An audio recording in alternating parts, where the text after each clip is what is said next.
where the air is deathly still. That is the time when ghosts are present, practicing their terror with ghoulish delight. There's no turning back. Welcome to Night Watch. I'm your host, as always, Todd Sheets. Very excited about this week's show and very glad to be here, as always. This week on the show, getting right into it, we have a very, very special guest who's taken time out of his extremely busy schedule to talk with us. Everybody, the sixth man to walk on the moon from the Apollo 14 mission, Dr. EdgarMitchell. Welcome to the show. Well, thank you. Pleasure to be here. Dr. Mitchell, why don't you go ahead and tell people about yourself? Some people listening may not be aware of everything you're doing and what you have done, and then we'll just take it from there. Okay. Well, I before I went to NASA, I was in the Navy as a pilot. I entered during the Korean War. I grew up in the Southwest and on a ranch, and went off to college in the late 40s, and graduating in the early 50s, and thought I was starting a career in the industry, but ended up the draft was on, and I was about to be drafted going to the Army, and I didn't want that since I was already a pilot. I wanted to fly. So I enlisted in the Navy, and as it turns out, I was finishing up my obligated service in 1957, coming back to test pilot duty for a while, when Sputnik went up on October the 4th, 1957. And I realized humans would be right behind robot spacecraft. And that sounded like an interesting new adventure and exploration. So I set my cap at that point to get a little more education, finish my test pilot duty, get more education. I did, and got a doctorate from MIT. And was then selected from test pilot school at Edwards Air Force Base in 1966 for the Apollo program. And got backed up Apollo 10, and then flew Apollo 14, backed up 16, and here I am. Wow. I remember my grandfather being very, very excited about it, and I was a small child, of course, and you guys had already done this by the time I was born, but the thing was, I had a fascination with it as a child. I remember even Coca-Cola bottles, you'd take off the caps and they'd have little pictures of astronauts inside them and all kinds of amazing stuff. And I was just very fascinated by the whole idea of space exploration, even as a 3-year-old child. What you did was an incredible thing because you really went into the unknown. I mean, was that really pretty amazing for you? Well, that was kind of my nature. I was interested in okay, what are we going to find out there? Remember, well, you wouldn't remember as before your time, but our knowledge of the heavens in that time, even with the astronomy had, our knowledge of the heavens was about as sophisticated as God in the heavens, man in the middle, and everything else below. We really didn't know, at least at the public level, what in the world space was all about. The heavens were all about. Planets, we didn't know, and to me it was a very exciting area to be looking into, and that's what I was interested in doing. You guys are almost like heroes to me as a child, because I was like, wow, man, that's what I want to do. I think all of us during that time period, or a great many of us, felt that way. We wanted to be the next wave of astronauts, and I don't know how many of us ever got there, but I get really frustrated whenever, here lately they've come out with stories about how we've never been to the moon, it was all on a stage, and that drives me crazy, because I'm like, first of all, I don't think people realize that in those days, we didn't even have the technology. A quick way to answer that one, there's a simple answer to that one, since it was a space race for the Soviets, and the Soviets knew everything that was going on. Do you really think we would have they'd have let us get away with faking it? Of course not. They'd have blown the whistle on that in New York second. That's true. And a lot of people don't think of it like that, but that is very true. Well, that's what you have to point out. That's the reality. That there was no way in the world we could have that could have been faked, at least with the Soviet Union looking over our shoulder. Right. There are other. I know that the Japanese were trying to develop a space program and different things. Why is it that was kind of the last time that there was such a passion for getting to the stars? I mean, after this initial wave, we've made a few trips, but nothing's been the same as it was. John Kennedy sold a vision and sold it on a political idea and sold the public on the idea of being first to the moon. He was a good salesman. And once that was done, the Congress and the people said, "Oh, been there, done that. Now what do you want to do?" So we really didn't get to do much exploration. That's what it was all about. It was the science of getting there and learning how to do that. But once we'd done that, we was called to a halt. And that's very unfortunate. We really shouldn't have done that, but that's what happened. Do you feel like many of us do that if you would have been allowed to do more exploration and kind of push yourselves further, that there would have been many mysteries of our existence? Of course, we still don't have a lot of knowledge about the details of the moon and haven't really done enough science there. And before we go on to Mars, we're probably going to have to go back to the moon in order just to build up our expertise at exploration again, because most of us that were involved then are very senior at this point, and many of us are gone. And so that the knowledge base has been fairly much decimated. So there's a lot of more work to do before we can really start developing space exploration. And we need to do that. We really need to do that. I can't even imagine. I mean, I can, of course, in my dreams, but you were standing there on the surface of this amazing moon, and you were able to turn and look at this Earth. What was going through your mind at that moment?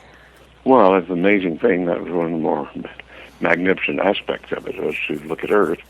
And for us on the moon, where we were, it was directly overhead. We were just about in the center of the moon, just a little south of the equator, the lunar equator.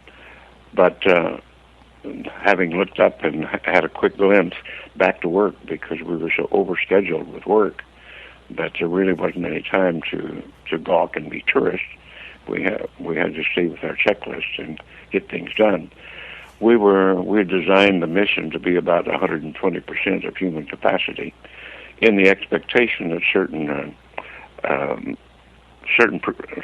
materials or equipment would fail, and we'd have to discard it, because all of it was first time flown. It had a lot of ground testing, but we didn't have testing in the lunar atmosphere. And so we expected failure, but when it turned out we didn't have any failure of our equipment, it meant we had to work to 120% of capacity to get everything done that was on the checklist. Wow. So it was work. Yeah, that would be rough for me, because I would want to stop everything and just go, wow, look, check this out. It boggles my mind to even think about it. It's wow, what an amazing experience. But you're right. You guys had a lot to do. I mean, you were there for only a limited amount of time. What was it, a total 9-day mission? 9 days total, and we were on the surface 34 hours only. Rather, on the ground, on the moon, 34 hours, of which only 9.5 were physically spent walking on the moon during 2 periods. Wow. Now, when you first stepped out onto the moon, can you kind of give us a description of how that felt physically? Well, because of the reduced gravity, you're lightweight compared with where you are on Earth. You're way 1/6 of what you do on Earth. However, the pressure suits and all the accoutrements that you wear are very bulky and heavy. So it's hard to move around. You're very stiff. I explain to children it's like going out to play in the snow with about 3 snowsuits on, but you can bounce on a trampoline. And that kind of gives you an example of what it's like. You're light, comparatively speaking, but you're also encumbered by the pressure suit, which isn't the most flexible thing around. And but those are the conditions you need to learn to work in. We did a lot of training in order to not encounter too many surprises. That was the whole point of training, was so that it would be fairly routine. We'd know what to expect, and we could work under those circumstances without just go on and get the job done. Recently I've been seeing some documentaries and things, and they were showing some NASA footage, UFOs that would zip by, and things that were kind of unexplainable. Well, there's some lore, but that's misinformation. That really is not true.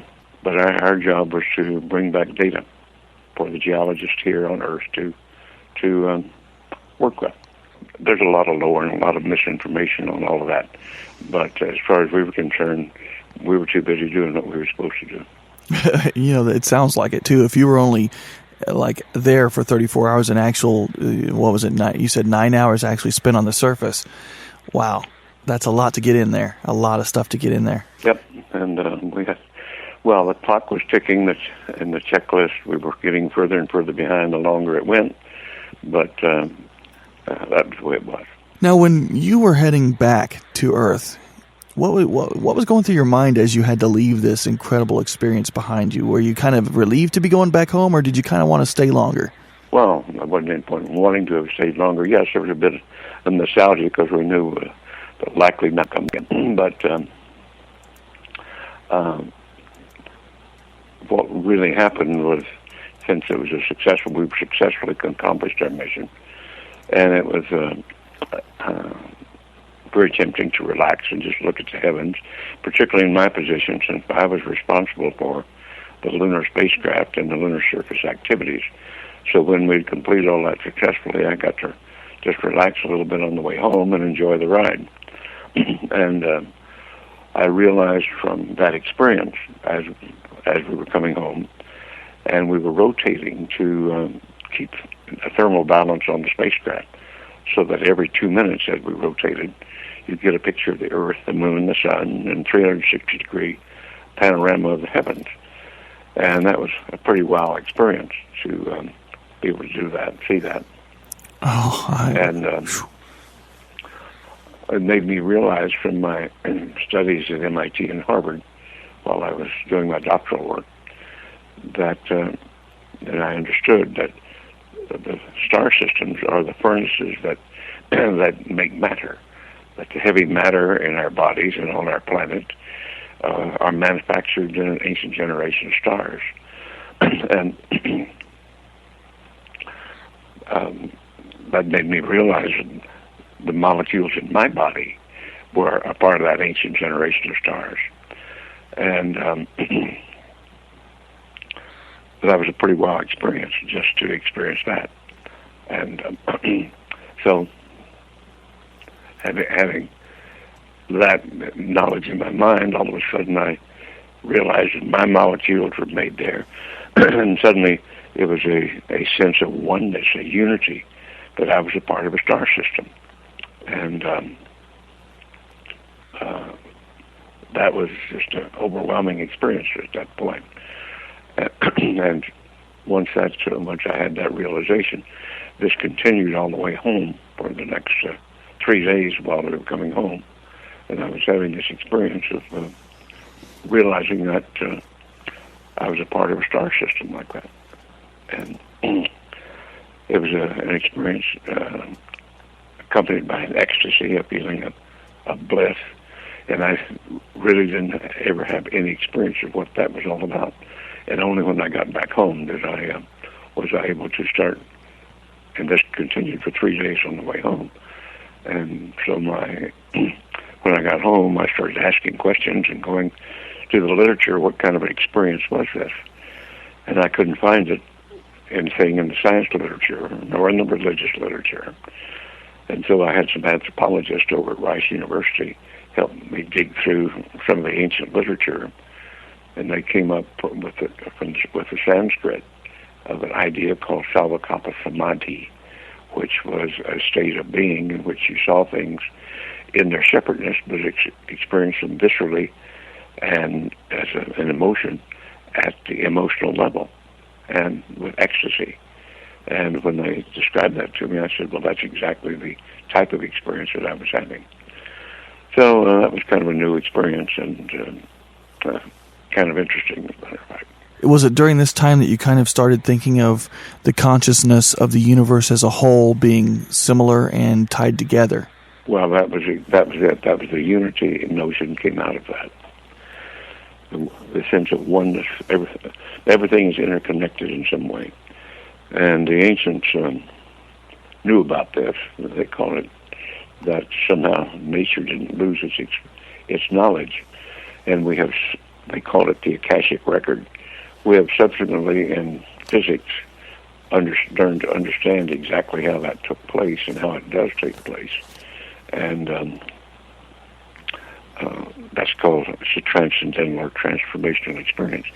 And it's really the basis of all religion. That's all religions, cultural religions, are rooted in that type of experience. That's amazing. That's amazing. And that also pushed you towards the study of psychic phenomena. Is that correct? Well, I got interested in that first, but it turns out that's the explanation. That particular explanation in the quantum world using quantum physics helped us explain exactly what the type of experience that is. And we now can, even though we couldn't with Newtonian physics, explain this at all or understand it at all, we certainly can with quantum physics. And that's been what I've done for the last quite a few years, is start to apply these new types of understanding to those types of experiences. You have to really have an interest in understanding what our reality is and start asking the right questions. But everyone has these types of experiences. The so-called twin effect, for example, is well known. Twins, once they grow up, they may be around the planet from each other, and they may on any given day wear the same color clothes or listen to the same music or say the same things, think of each other, pick up the phone, and all of a sudden the other one's on the line at the same time. That is called quantum resonance. That is what comes out of all this, and basically is the basic phenomena. Another little metaphor I use to help understand this type of thing is that we call our intuition our sixth sense. But no, it's really our first sense, because it is rooted in the quantum world. And the quantum world and quantum information was around long before we were. It was around long before our solar system, our planet, our sun. It was all there before we were. And the only way our information systems arose, our centuries, they're tied to our planet, tied to the conditions of our planet, and they arose in response to it. And we now know that this is a learning system that we're involved in. And the quantum information structure, our intuitive sense, is just the basis of it all. It's the most fundamental sense that we have. Wow, so that's kind of like the first thing we were given, and we've just kind of, because of all of our other senses and the things that go on around us and our own lives even, we've kind of maybe become shut off from that sense. We kind of ignore it when we should be listening to it. Well, that is true. And but it's not obvious. You have to learn to develop that. Some people can do it much better than others, but it's a talent that has to be developed.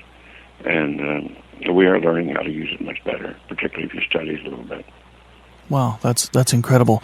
And that also explains, different things like, when one twin is in a bad accident, the other twin will feel the pain and things like that. But it's also, could this also be true of people who are not born of the same mother, but who are just very close friends? Like sometimes, you'll get a feeling that someone's in danger. Or... Yes, exactly. Yeah, it's a capability that is indigenous to us, to all animals. Animals have it, and much more than we. It appears that we tended to lose it as we evolved and started using our left brain. It's a right brain phenomenon. Using our left brain to think and create language, and we've kind of gotten away from it, but it's all really there. You just have to learn to express and use it that way. Well, I do find it fascinating that for you to get answers to the questions you were seeking, you had to go back to Sanscripts to find them from an ancient civilization as opposed to science of today. Well, that is true, but science of today didn't start looking at these things until this century, really. And but quantum mechanics really wasn't discovered until this century. And all of this goes back to about the 16th century, when René Descartes came to the conclusion that body, mind, physicality, spirituality belong to two different realms of reality, which that served the noble purpose that got published and accepted that served a noble purpose. It got the Spanish Inquisition of the 16th and 17th century, or 16th century off the backs of the intellectuals so that they quit burning them at the stake for disagreeing with the church. However, for 400 years almost, we have lived with that. And it was only at the beginning of the 20th century that, with thanks to Max Planck, Einstein, and the early physicists of the 20th century that created quantum mechanics, that we now know that that's really a more fundamental information structure than our normal sensory mechanism. A lot of this is documented. I know you wrote a book, Way of the Explorer, is that correct? I've written a couple. The Way of the Explorer was my second one, right? Now, how could someone get a hold of those if they want to kind of learn more about, especially in depth? The Way of the Explorer is in paperback, and it should be in most major bookstores right now.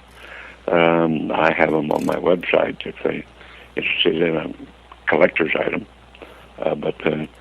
And my first book, Psychic Exploration, you can find it in some used bookstores these days. It's not in print anymore, but it's in used bookstores.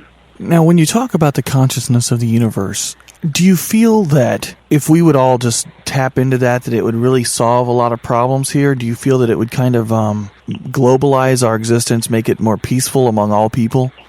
Well, you have to want to be that way. We have choice, and right now, well, one of the things that transformation and transcendence does is get people past the ego phase, and that ego phase is responsible for our current dilemma of me, and everything for me. But service to the greater good has always been at the heart of the transcendent system. The great mystics all have taught it, and it's at the heart of all true religions, at the very core. But as our political systems and our living systems tend to get away from that great idealization of service to the greater good, and go back to self-service, to what's in it for me, and that is our major problem right now, and that is what collapsed our economic system here just in the last couple of years. Is a global system that's all based on what's in it for me. Maybe we have to kind of crash and burn, so to speak, before we actually can rise from the ashes. Sometimes that's absolutely necessary. Yeah. We got to get our nose rubbed in the dirt. And maybe in your travels through all of this and your studies, you've seen this. But it seems to me the more people I talk to who are well versed in our history and the history of the world, and like you said, it seems like the consciousness of this planet is connected to the universe, which is all connected to each other, and it's done so in a way that it's integrated in the very fabric of who we are. And these people knew that, and they were able to tap into that in ancient cultures. You kind of get frustrated when you look back and you see how these people who were considered primitive were actually so brilliant in some ways. Do you find it frustrating? They were asking the right questions. They did not have the tools at that time to understand it the way science does today. And we have evolved. Humans have always asked the question, who are we, how do we get here, and where are we going, and what's this all about? But as our science has evolved over the last several centuries, we've been able to answer these questions in a better way. And, of course, now with our space exploration, and particularly with the new Hubble telescope that has been sending us back pictures of the universe for 15 or so years now, our knowledge has just progressed in amazing ways, and we can ask deeper questions that the ancients really couldn't properly ask at a detailed level. I like to think of you as the ultimate explorer, because you explored space, and now you're here, and you're exploring consciousness, and you're exploring the psychic connection to the universe. I think that's amazing. And as you do so, do you find that there are thoughts or maybe clues that there are other civilizations out there that are experiencing the same things as... Well, I think we're finding that all over the place, absolutely. We're starting to find planets where there's a likelihood of life having... that have the conditions whereby life could evolve on them. And, of course, the real thing is the evidence has that we have been visited and that they have come here. Now, that evidence has not really been released by our government although other governments, the British, the Belgians, the French, the Brazilians, the Argentines, the Mexican governments have all opened up their files, but we have been remiss, and for whatever reasons, our files of this government have not been opened up. But those people who are in the know, the people who have been close to it, are quite well aware of the fact that we have been visited. Since you've been doing some pretty intense learning about the cosmos and about the connection to it, what do you feel about the thoughts of maybe there at one time was life on Mars? And it's totally wrong. However, the possibility that conditions on Mars were more conducive to life in the past, living systems in the past, is possible. However, Mars is so far from our sun; it's twice as far away as we are, which means its heat flux is a quarter what it is here on Earth. So the conditions for a long-term duration for life to evolve over a long period of time on Mars simply aren't there. Now, it might have been from internal heat, we might have had microbial development and more simple life forms, but anything like sophisticated life forms, that hasn't happened. It's true. It does seem like, wow, it'd be some of these planets, it would be very hard to have any kind of life on them. Of course.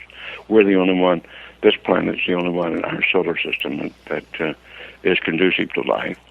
Now, as we say, over the 5 billion years that our star system has been in existence, the conditions could have changed. There could have been more benign conditions in the distant past, but not for a long enough period of time for life to evolve, which doesn't mean that there hasn't been visitation on those planets by other civilizations, but there's really not any really significant evidence of that either.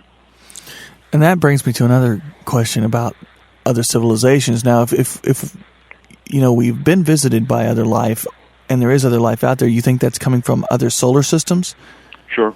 That's mind-boggling to think that someone could travel that much of a distance. Well, that's what I think. If we don't blow ourselves up with stupidities within this century, we should be able to solve the problem. The real question is bringing quantum mechanics and general relativity into a common fold of understanding and resolving the conflict there with a better theory of the way things are put together.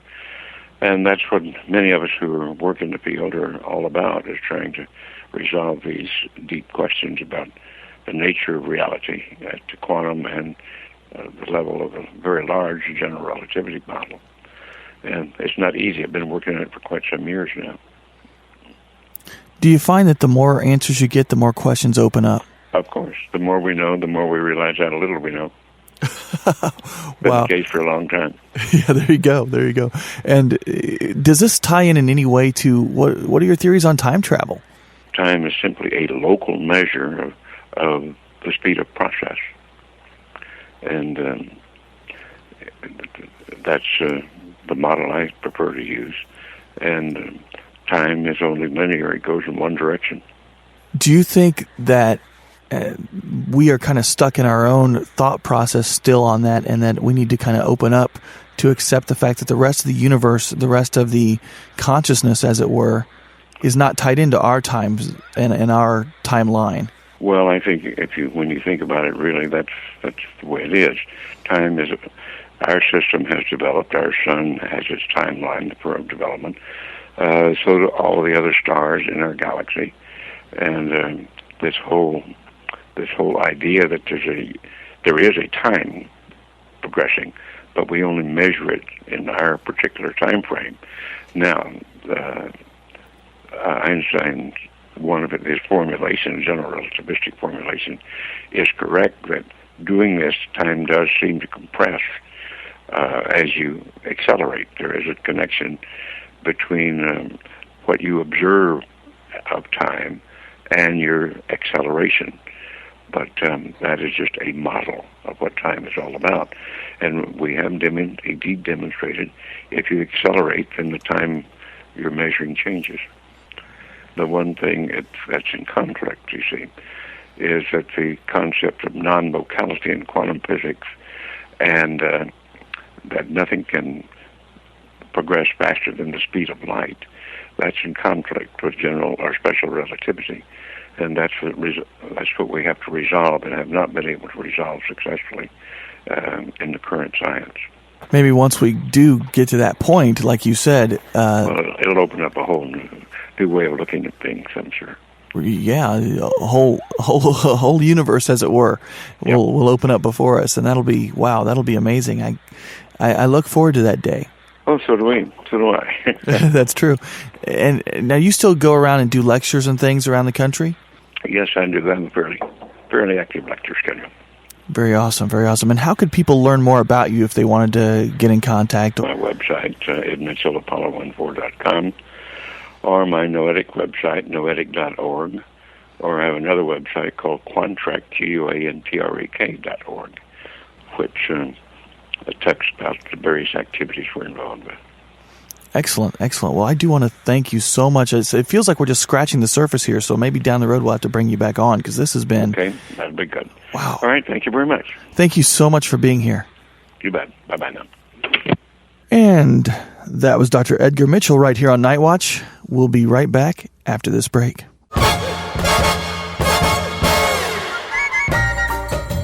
Hello, baby, how are you? It's Austin Danger Powers, darling. Do I make you horny, baby? Do I? Say, you're listening to Night Watch. I love to watch in the night, if you know what I mean. Oh, behave. Yeah, baby.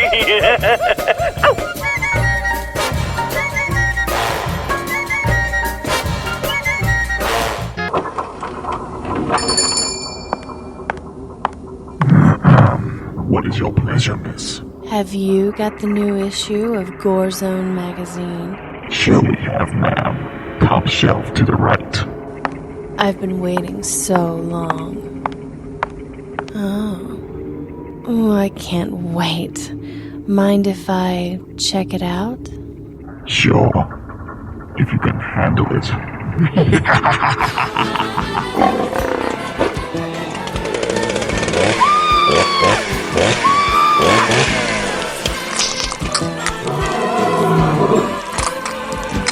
I guess she couldn't take the heat.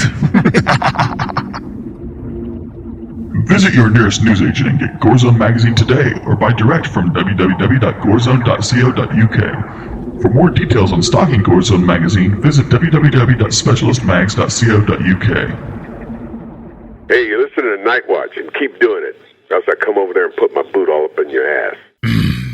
Tom King, this is the voice of Yoda from Clone Wars. And listening to Night Watch you are, and will continue to do. Foreseen it, I have, yes. Oh, I didn't mean to frighten you prematurely. The real chills come later. Now, as they say, look alive, and we'll continue our little tour. And let's all stay together, please.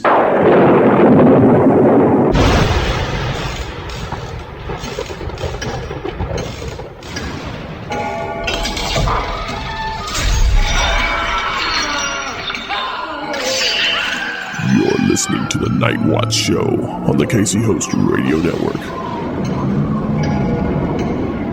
And welcome back to Night Watch. I'm your host, as always, Todd Sheets. Our next guest is going to be very amazing. First heard about this gentleman through our friend Patrick Burns, who did Haunting Evidence. Everybody, welcome to the show, JohnOliver. John? Hi, Todd. How you doing this evening? Thank you so much for coming on the show and for being here with us and for sharing your information. Okay, thank you very much. Excellent. Now, let's go ahead and let you give a little bio. So, Todd, I'm a base for law enforcement, and back in those days, word of mouth is really what spread the word about what I did for law enforcement. And, of course, today it's really easy to get on Google and type in psychic detective, psychic police work, psychic investigator, and I think under those topics I'm usually one of the people that shows up. And then it was years later that I started doing that for television. I mean, except for, news stories that would cover some of the cases that I was working on. I think psychic detectives was the first such show in the U.S. that approached me, and I actually recorded a show for them that never made the air because it involved a child, and at the time they had a policy on the network not to air shows that had to do with children, especially children that had been murdered. But while Psychic Detectives was in development, soon after that, Haunting Evidence went into development, and I became one of the 3 cast members on Haunting Evidence. And at the same time, around the same time, maybe a little bit before, I've been working on a show in Japan called FBI Psychic Investigator, which in Japan became this amazing phenomena. I mean, we were, when the show was on in Japan, as big as The Apprentice is here. We have about 20 to 23 million viewers every time the show airs. And the way it works in Japan is we do the show as a primetime special for 2 hours on Saturday night, and then it would show about 8 times a year. Wow. So psychic work is what I'm mostly known for. But what most people don't know, in the general public, is that what I really am behind all of that is a spiritual teacher, and I actually teach people how to develop their own meditative skills, their own intuitions. I even delve into areas of psychic healing, mediumship, and along with that, related to that for the general public, I am an owner and chief instructor of a traditional martial arts school. In fact, I'm putting together a program right now for people to be able to come to my school and spend a week and do a program that I'm calling Psychic Zen Training, where people will do meditative training by late evening, and in the daytime, if they want to, they can go sightseeing, or they can train at the school all day long. And I've done this kind of thing before, and I have some real diehard people who come in and do the meditative training, but at the end of the week, they've had 47 hours of training by the time Sunday night comes along. Wow, that's amazing. That is amazing. And it's mind-boggling at the same time. You guys just have an amazing ability, almost superhero-ish, if you will, the way you help the police and everything. But at the same time, I feel a bit of sorrow because I know this has got to be something that when you first found out you had this, it had to be a little difficult for you. It had to be something that really changed your life. It did change my life. I mean, really fast it changed my life. Not the psychic abilities, themselves, but the attention that it drew from law enforcement. I remember being in high school and my parents having to change our phone number and make it an unlisted number because we would get telephone calls at 3:00 in the morning. If I happened to, be mentioned in a news article or a news clip on television, surely someone would hear about it, and we would get a call from another time zone. Even stuff like, I remember my father answering the phone and at breakfast the next day saying to me, "Oh, someone called for you at 3 a.m. last night and wanted to know if you thought that his girlfriend was going to come back to him." Oh my. I mean, that kind of, phone calls. So we had to get a little bit more private and get unlisted and not let me be found, so easily. Is it difficult? Do you consider it a blessing and also a curse to have this kind of power? Well, you see, I am such a positive thinking person. I always have been my whole life. That I've never really liked the description that I hear. I mean, I hear this from a lot of sensitives who say this is a blessing and a curse at the same time. Okay? However, every single thing in life is. Anything anybody does in life is a blessing and a curse at the same time. Now, the difficult part about it is, as a psychic detective, is having to deal with things that are just so horrific. I mean, I have seen things that I didn't know people did to other people. I've seen crime photographs that have just been, just shocking and astounding and will make anything that, we've seen, on Freddy Krueger do or Hannibal Lecter do seem, like nothing. I mean, that's how cruel human beings can be. That, if there's a curse in it, that's the curse, that I've had the misfortune in that sense to see the worst part of humanity. But at the same time, I've seen the best part of humanity, because of it.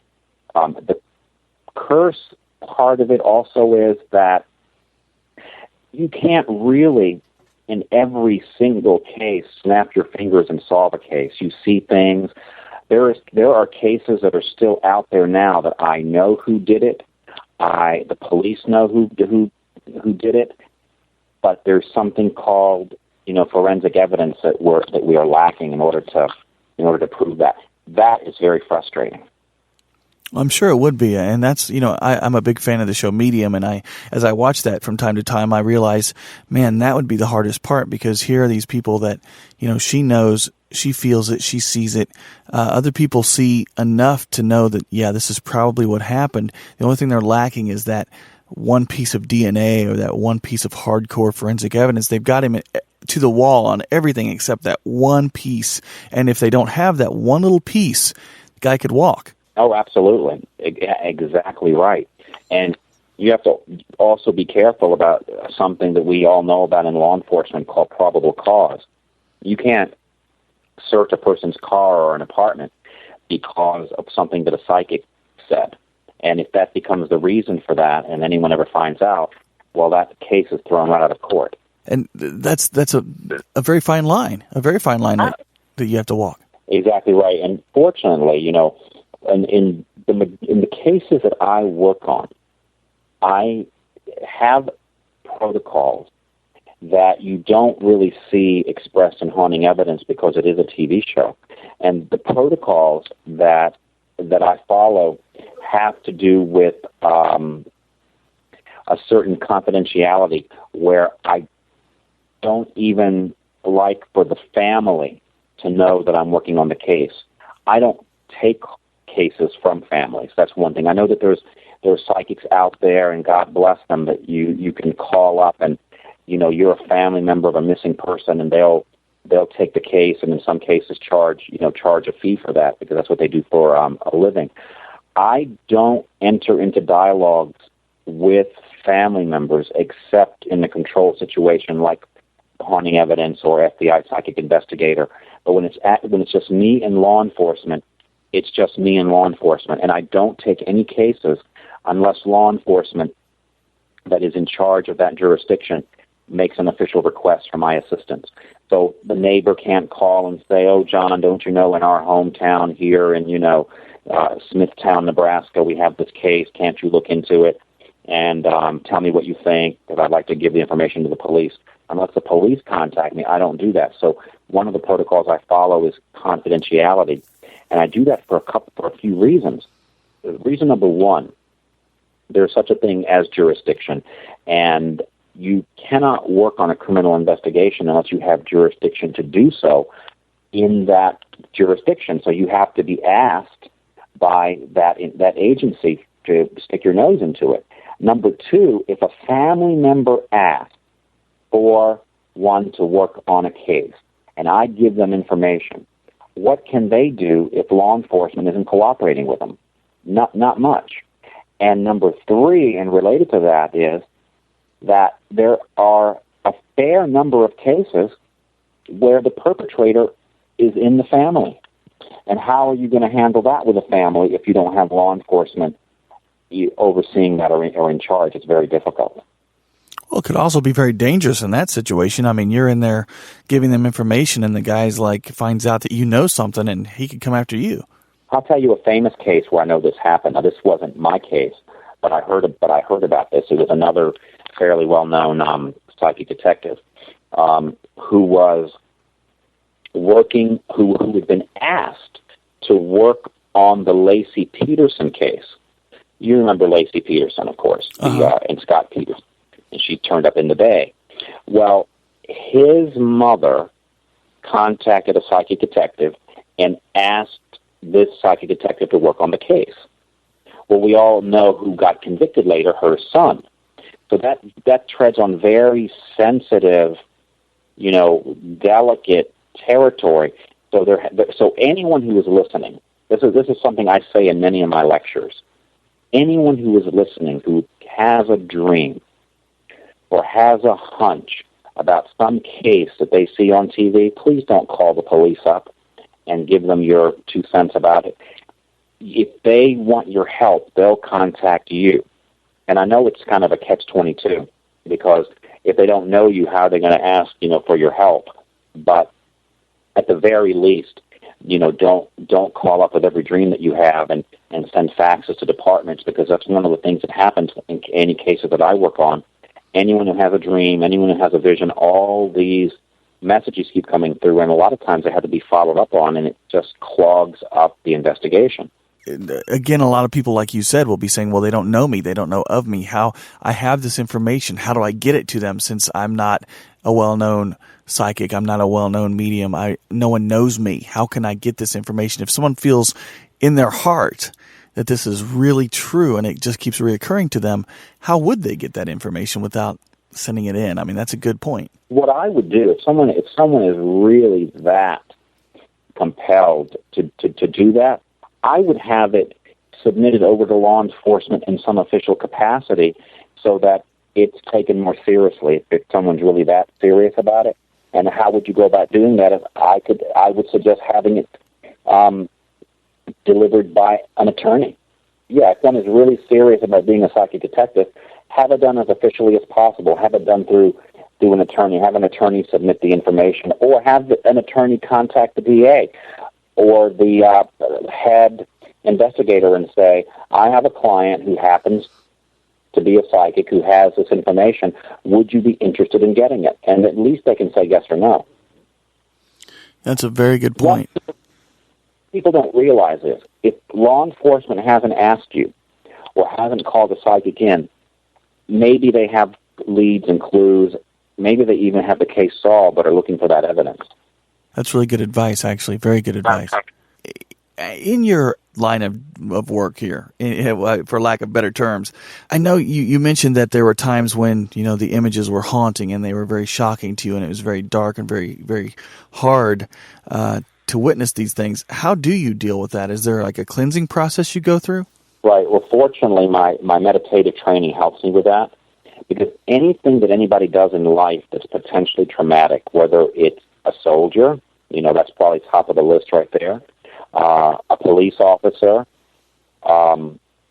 anything where there's a tremendous amount of emotional, a doctor, a surgeon, has to detach themselves in some way. And my traditional martial arts practice helps me with that. My meditation practice helps me with that. All of the exercises that I put myself through for psychic development help me with that. Because if I let myself get drawn into it too much, I can't be effective for the next case.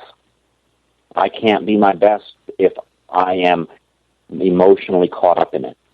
That makes perfect sense. Yeah, so you kind of have to find that spot, and I'm sure that was difficult as well. I mean, you didn't just start out with that; you had to develop that over time. That's exactly right. Exactly right. And fortunately, I mean, I'm lucky in this sense that I started my martial arts practice when I was 11 years old, and that just increased, more and more over time. So that helped me develop what we call and what we teach the children in martial art, a strong mind, where strong mind means that you're watching, you're observant, you're aware, but you're trying your darndest not to react emotionally to what's going on around you. And wouldn't that be great for the average elementary school kid on the playground? True. Your gift. Do you have the kind of gift that, like, say, you're at a Walmart and you happen to get an impression, or you meet someone? Do you get impressions when you touch someone, when you meet someone? How do you get the impressions that you get? Right. I get impressions about people all the time, Todd, all the time. If I meet somebody, if I shake somebody's hand, I can pick up impressions about them. Sometimes spontaneously. I'm not even trying. But if I focus in on a person, a lot of times I can get, impressions about somebody. The hard thing would be if you happen to see somebody someplace and you think they're sick. But, it's not appropriate to go up to someone in a restaurant and say, oh, by the way, I think you need to get to a doctor right away. Now, if someone asked me, of course, I would tell them. Right. If I felt that. but yes, I do get impressions about people, frequently. And something that this ability is very useful for, at least it's been useful for me, is I have had a pretty good track record with being able to tell the future of relationships. When my friends, my family, associates, if anyone that's single is dating someone, many of them really look forward to introducing the new person to me so that I can see, so they can hear my feedback. What is it that I feel about these two people together? Is this a good match or not? And if I focus on people, I get a sense of their energy field around them. And if people's energy fields repel away from each other or bend away, or one is bending away and one is bending towards, you can tell a lot about what's going on in that relationship. You can feel, what would this be like in 5 years? Is this something that's going to be a good, 3 months of dating, or how will it end? If it ends, I'm usually very good at picking up compatibility between people in that way. Wow, that's pretty good. Of course, that could also be bad too, because sometimes they may not like what you have to say. Oh, usually they don't like what I have to say, because let me tell you what generally happens with family and friends.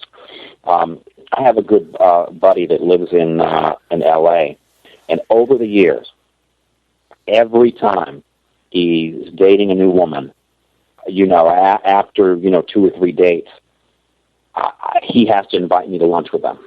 And every single time, I would say to him, okay, do you want me to tell you what you'd like to hear, which is something like, she's very nice. You all are a very cute couple together, okay? Or do you want me to tell you what I actually feel? And over and over, I've been correct, and that's, I guess, why he's still single. Oh, man. Oh, that's got to be rough. I always fight me every time.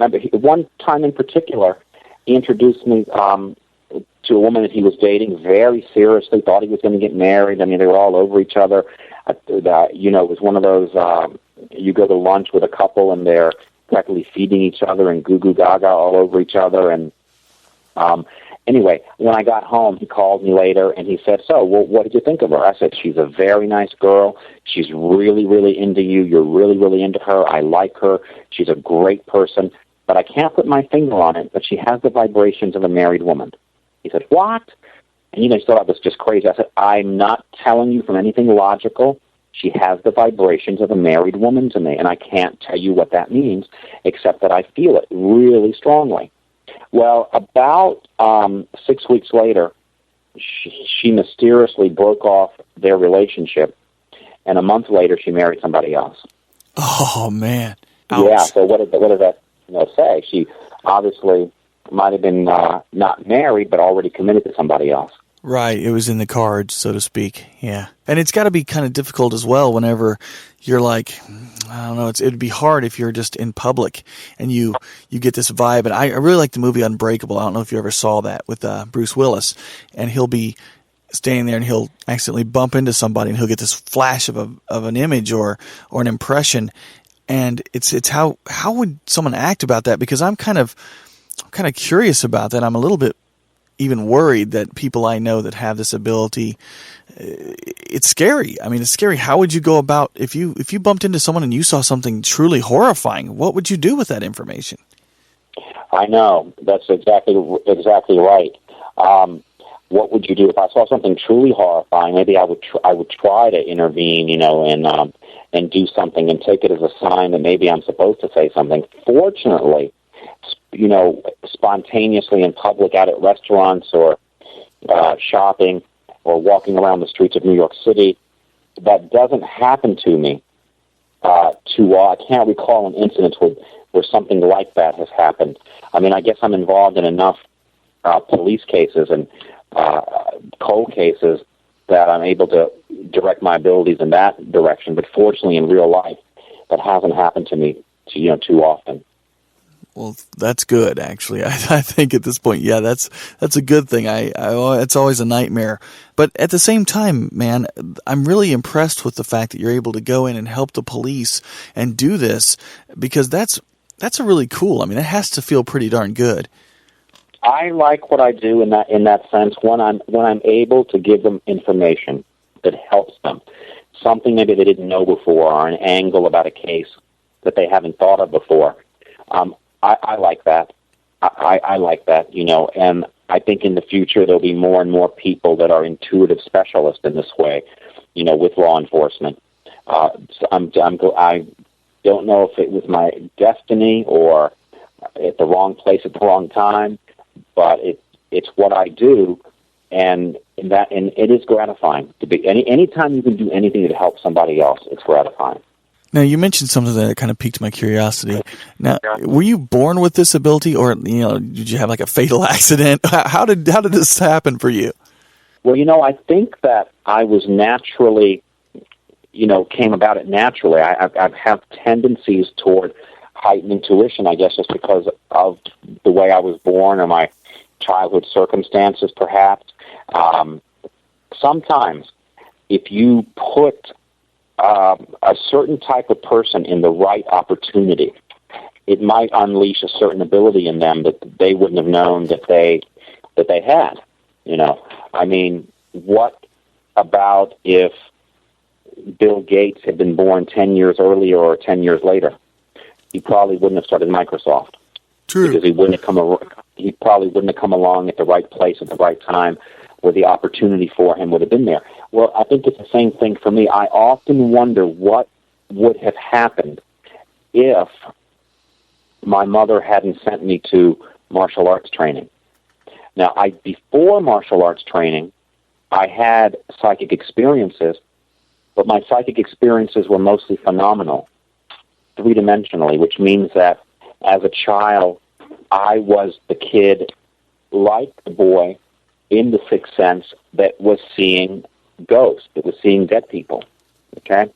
And as I got older, that kind of experience lessened significantly. And my abilities as a psychic turned from external phenomena to internal phenomena, to experiencing things as impressions, visualizations, sometimes spontaneously hearing a voice in my head that means, something, a word, a name, something of that sort, but definitely internal, not external. I mean, I very rarely, hear a voice calling me outside, of my head, but inside my head, I will have spontaneous words or not voices or long conversations, but words that might be relevant to a case that I'm working on.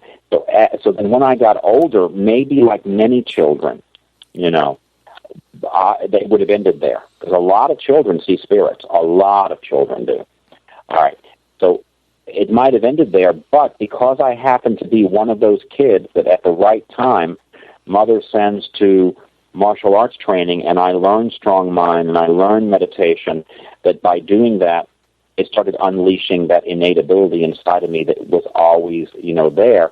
And that was 11 years old, and by the time I'm 16, people know that I'm doing this, and I get my first request for a police case. Wow, amazing.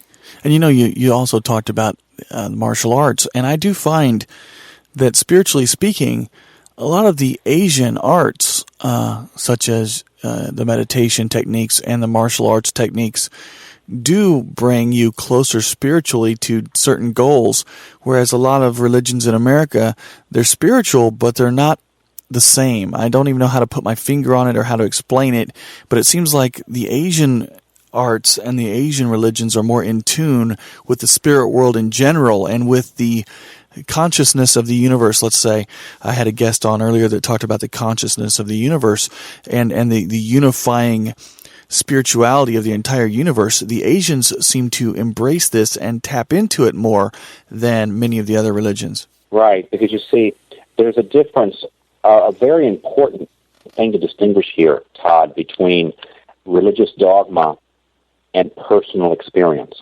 And in religious dogma, you are asked to believe something, and you're asked to believe it whether or not there's any particularly good reason to believe it, other than you've been asked to believe something by trusted authority. Right. Trusted authority, could be a priest or a clergy or a particular religious book or whatever. But in many Eastern disciplines, we say, show me first, which means we want to have the experience before we believe. In other words, there's no concept of believing in spiritual experience. You experience what you experience, but you're not asked to believe or disbelieve in anything. If someone is listening right now and they feel like they may have an ability or they may have a gift such as yours, but it's not finely tuned, it's maybe just raw, what kind of advice would you give those people? How should they move forward at this point? Well, I would tell them to start training as fast as possible. In fact, if anyone is listening and wants to come and train with me, there's opportunities to do that. People can, look on my website and see the classes that I have coming up. In fact, next week I'll be in Denver, and the following week I'll be in L.A. Giving, various different courses. But people can also come to my school, which is in Virginia, like this summer, where I'll have the Psychic Zen training, where I said people will learn, to meditate and do spiritual techniques, but in the daytime, working with the body and mind together to get strong, to make that meditation, deeper. So I would say study, train with someone, join an attunement group, something like that. And in my particular style of training, I like to do body, mind, spirit all together, because, there are a lot of people in every profession in America that get overly intellectual about a subject that they don't do. So we tend to get a little bit out of shape, and the mind goes right where the body goes. So I really like to address the complete person. Let's get in shape physically, mentally, and spiritually as an entire, integral package. And I think then our intuition will serve us in any job that anyone is doing that way. So basically, whoever wants to develop this ability has to realize that they have to train or at least attune and be around people that are supportive of it. And it is so hard if you are a person that's somewhere surrounded by particular religious prejudices that make your real spiritual journey into the psychic mind that much more difficult, because you may have someone telling you that you're working with dark forces or the devil or some other thing like that is ridiculous. We have that a lot.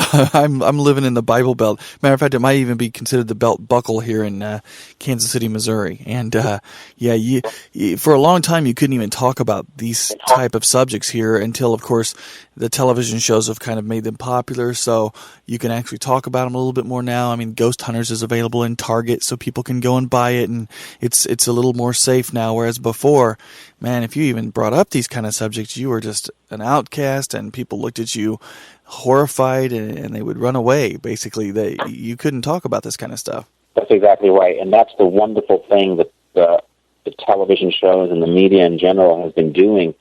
I would say probably in the last 8 or 9 years. Well, if we could go back a little bit further than that, I mean, we've really started to see.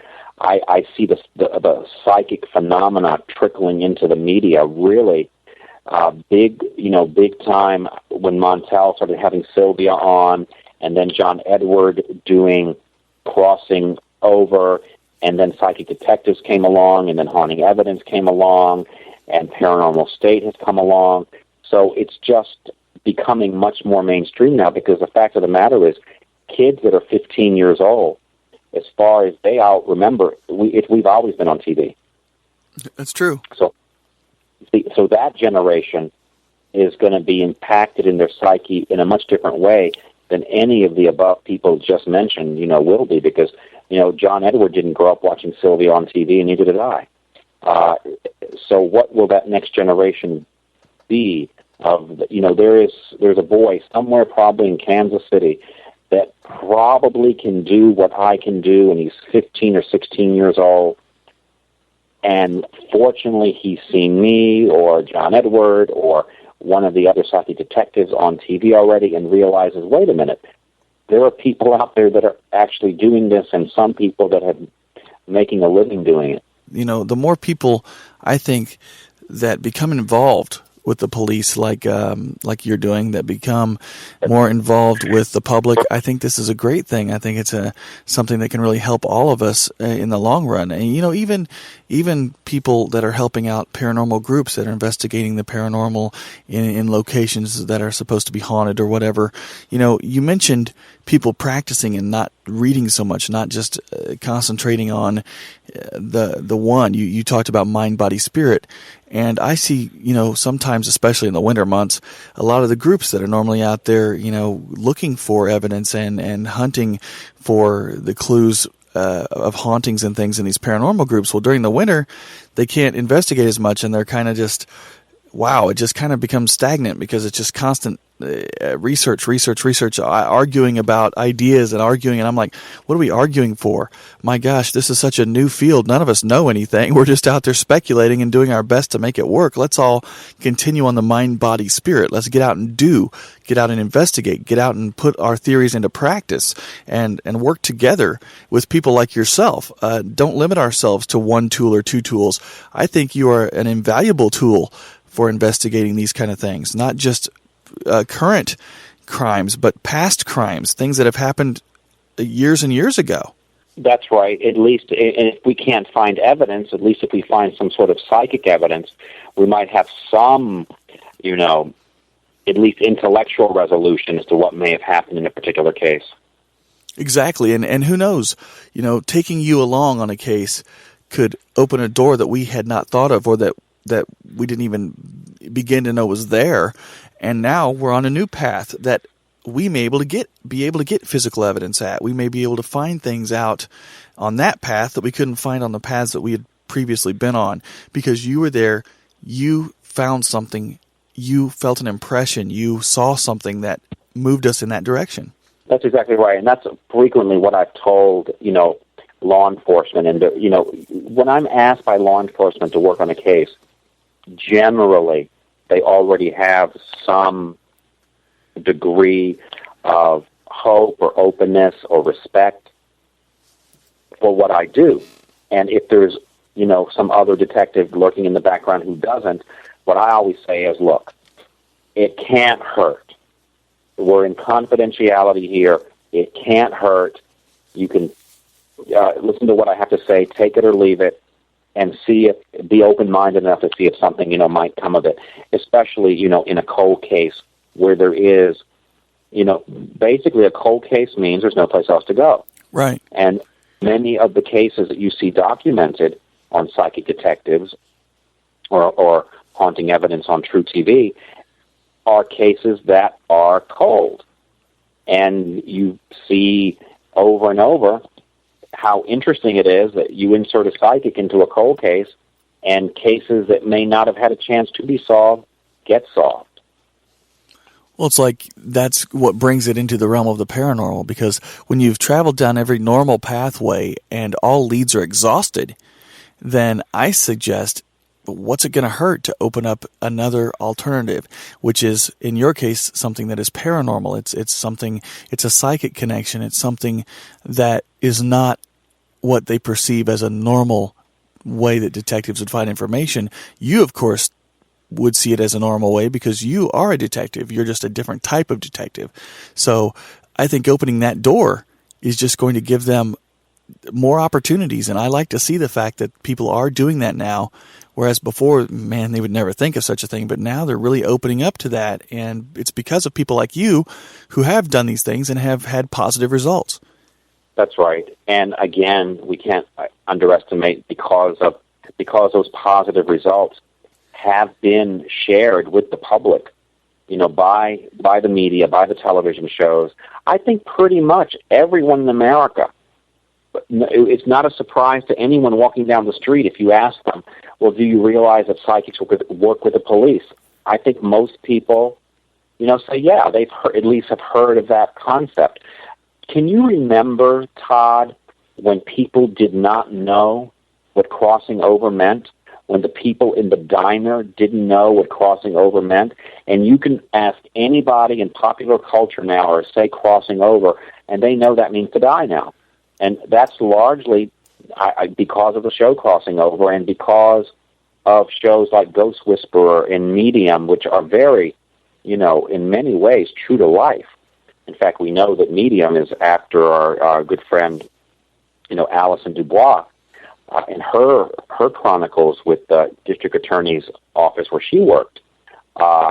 You have those kinds of shows that make the bridge for the public to see this is something that is the paranormal is becoming more normal. That's the truth. That is the truth. That's exactly it. And who doesn't know about ghost hunting now? I mean, everybody knows about ghost hunting. They do spoofs on Saturday Night Live about it. Wow, that's true too. And thankfully, we really do have a lot to be thankful for with the Sci-Fi Channel for taking a chance with that, and Jason and Grant and the TAPS team coming along and putting that show together and doing such an amazing job of it. And, people love it, people hate it, whatever. I personally am good friends with the guys, and I really like it. And I think it's done nothing but help because it's opened the eyes of the masses. And that's really the difficult thing people don't understand is even though I don't necessarily like the commercialization of it because then you have, people that are just trying to kind of do it for a fun thing, for a charge, as opposed to being a little more serious with it. We have to take the good and the bad because they've opened doorways that enable us to go in and talk to the masses now without being called crazy. The masses now are talking back. We get more back from them, and believe it or not, the more we get back, the better it is for all of us. That's exactly right. That is exactly right. The more that we can keep those connections between everybody, with media, with what Jason and Grant have done with ghost hunters, it's made the other side kind of matter of fact. I really think so. I agree. think people understand that there is another side, and that it's normal, at least normal to wonder about such things. I think that in itself is a huge thing that we see different in our culture from 10 years ago. I'll say 10 years ago, that the other side is a normal thing now. I mean, it's the mediums that were, doing seances in New York 20, 30, 40, 50, 60, 100 years ago are doing it now. Well, not those same ones, or maybe the same ones if they're reincarnations, are doing it on television now. I mean, John Edwards is doing seance on television every week. That's true. That's true. Jason and Grant are presenting evidence on television every week. Ryan and Sergi are presenting evidence on television every week, and it's just it's pretty cool. I mean, I'm so excited about it because I remember when it wasn't like this. Oh, me too. I agree. Just a few years ago, it wasn't like this. Here in the Midwest, it's a miracle. It's even like this a little bit. So yeah. I remember what it was like when you couldn't say ghost out loud. So yeah, it's very nice. Right. Now before we go, let's give out your website. Right. It's www.JohnOliver.com, and I'll be in Denver next week and in LA the week after that. What's really cool is, I first learned about you through your connection with my friends, and everyone's kept talking about John Oliver, and I kept thinking, wow, the guy from The Daily Show is involved in the paranormal? Because I really like JohnOliver. He's like my favorite guy on The Daily Show. So it's like really cool because I was like, wow, it's really, but of course it turned out it's not the same guy, of course, but I think it's really cool that you guys have the same name. I told everyone, I'm going to tell him how much I like his name because it's my favorite correspondent on The Daily Show. I know. JohnOliver, so that's why I use my middle initial and have for years. The J is not a name, it's an initial, John J. Oliver, because the name JohnOliver is kind of popular. There's I think some hair cutteries in the UK that are named JohnOliver. There are, I think, a fairly famous designer that's named JohnOliver, the British comedian JohnOliver, and of course, related to that, my distant cousin Jamie Oliver, the chef from the UK, as well. Wow. It's a common name, but that's why I have to use that middle initial. That's awesome. And I want to thank you again for taking the time out. This has been very enlightening. I'd love to have you back on in the future, and consider yourself a member of the Night Watch family. Thank you very much, Todd. Anytime. Well, you have a good night, my friend. You too. Thanks again to all of you for being here with me this week on Night Watch. As always, it really does matter that you're here. You're the whole reason I'm doing this show. Week after week, you're the reason I'm here. Thanks also to all the affiliates who carry the show and enable all of my friends here to share their lives with me each week. It's very important that we never take for granted our friendships and our connections in the universe. And it's very important that we understand our connections to each other, how we treat one another, how we look at the world, and how we influence other people with our actions, our words, and our very being here. I really find it such an honor and such a privilege to be able to be here sharing this time and talking with you each week and learning with you as we talk to our guests on the show. And it's really an unbelievable thing. It's mind-boggling. And the fact that now the Night Watchers group not only has grown far beyond my wildest dreams, but now there are actual chapters opening up out there.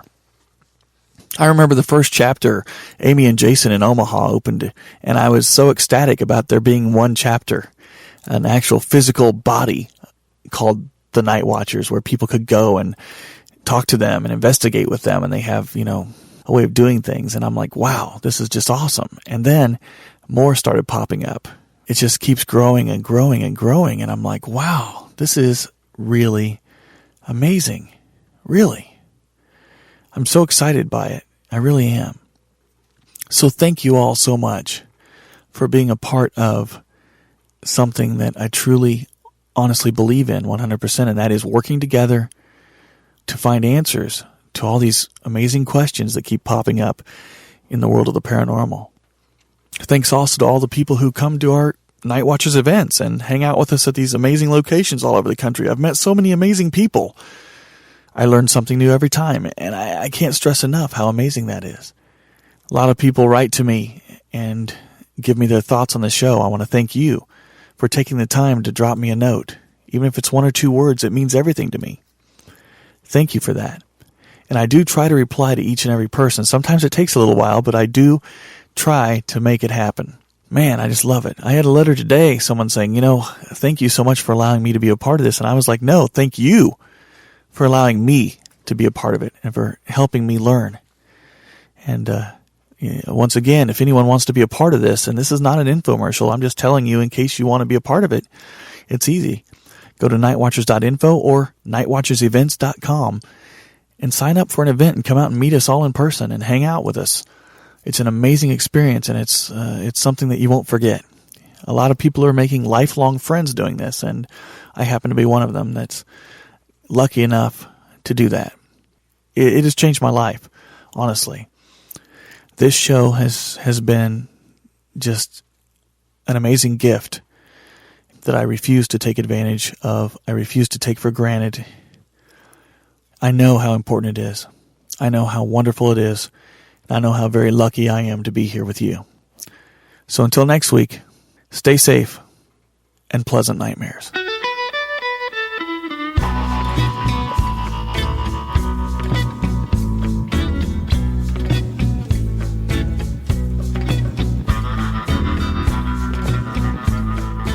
Oyasumi Nesai. Night Watch is a production of the Casey Host Radio Network, brought to you in part by Extreme Entertainment, with voice work by September Day. Watching her strolling in the night, so white, wondering why it's only after dark.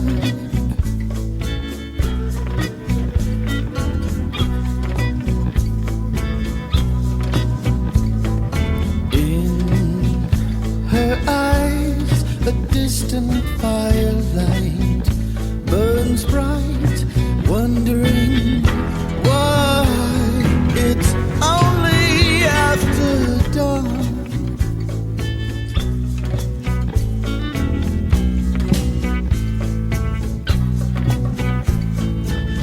I find myself in her room, feel the fever of my doom, falling through the floor. I'm knocking on the devil's door, yeah.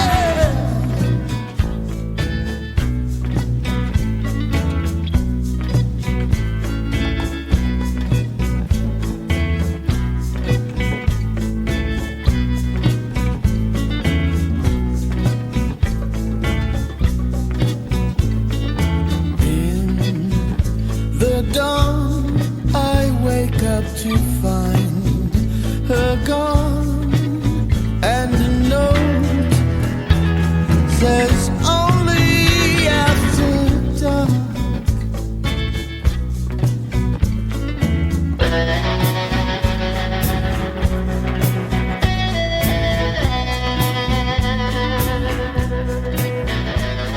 Hi there. When I need to quench my desire for the paranormal, only one thing can hit the spot. I tune into Night Watch with Todd Sheets, except no substitutes. When you need the real thing, tune in to Night Watch, the only show that shudders and shakes and bumps in the night. And don't forget, Night Watch is also available on iTunes for your portable paranormal pleasure. Night Watch, paranormal radio for everyone. Why settle for less? Demand the best. Night Watch. Burning, burning in the flame. Now I know her secret name. You can tear her temple down, but she'll be back and rule again, yeah.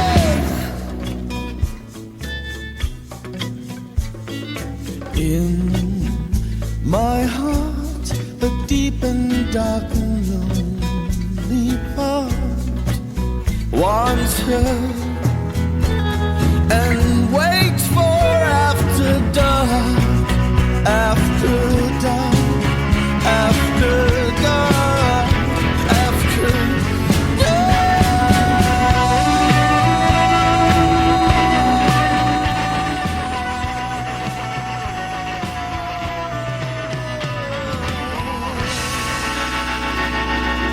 A 1.9 Fox FM, Ghost Village, SwitchPod, Pure Country, Headcase Radio, Slack and Bracken Radio, Future World, Red Finger Radio, Catnip Radio, Scuttlebutt, The Butt at radio.thebutt.net, BNRX Internet Radio for the Extreme, KCIA at kcia1.com, Extreme Radio Tampa, Ryukin Radio, X100, SRN1, the 1KX Network, KJAG Radio, Random Radio, Riff Raff Radio, Exile Radio, WOQAM Radio, FCN Radio, Gray Point, Brand Name Radio, CKDU FM, Leaf Pile Radio, Rocktown Radio, Bizu Homegrown Radio, WWRW, the Worldwide Radio Web, The Dust at www.onthedust.com, Radio Vox, Atlantis 102, Land's Edge Radio, Mix 94.5 FM, 91.5 FM, Ghost Radio, Jet City Radio, Hits 99.9, Extreme Radio 1077, Ghost Radio X, The Beat, Shadows of the Night, East Hill Radio, Hot 97.7 FM, 91.5 FM BVIR, Bearcast Radio, Kudia Radio, World Talk Radio, Surge Radio Network, Radio End, Dragonflight Radio, Beefy Radio, K94 Rocks, Anomaly Radio, Power 3201, and Independent International Radio, Lips 106 FM, Dragonflight Designs Radio, Indie X Radio, The Free Constitution Network, WOQ AM 1690, The Mix 94.5, AM Stereo 930, Radio Enigma, Steel City Radio. If you're an affiliate and your name is not on this list, send me an email and I'll add it as soon as possible. Remember to check out all these great stations for their own days and show times for The Night Watch Show. And as always, The Night Watch Show plays every Tuesday night right here on the Casey Host Radio Network at 9